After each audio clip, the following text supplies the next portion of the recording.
শেষ হলো ত্রয়োদশ নির্বাচন, ব্যালট বক্সে লড়াই শেষ। এখন দেশ জুড়ে বইছে রাজনৈতিক সমীকরণের ঝড়। কেউ হাসছে বিজয়ের হাসি, আর কারো কপালে পড়ছে ভাঁজ। সবচেয়ে আলোচিত নাম রুমিন ফারহানা। টেলিভিশনের আত্মবিশ্বাসী উপস্থিতি আর সমর্থনের আকাশচুম্বী প্রত্যাশাকে ছাড়িয়ে মাঠের সীমানা ও নীরব ভোটের শেষ পর্যন্ত তার পক্ষেই রায় দিয়েছে। অন্যদিকে আলোচনার তুঙ্গে থাকা মামুনুল হক। বিশাল জনসভা আর অনুসারীদের সক্রিয়তা থাকলেও বিতর্কিত অতীত আর জোট সমীকরণে মারপ্যাচে পিছনে পড়ে গেছেন তিনি।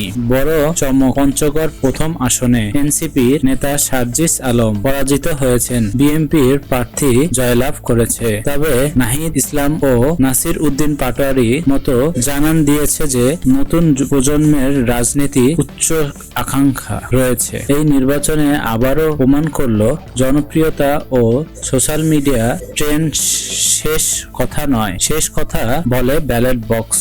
সরকারি ঘোষণা এখনো সম্পূর্ণ হয়নি, পুরো দেশ অপেক্ষা করছে কখন সরকারি ঘোষণাটি আসবে। নির্বাচনের সর্বশেষ আপডেট জানতে বিডি নিউজ 360 কে সাবস্ক্রাইব করুন।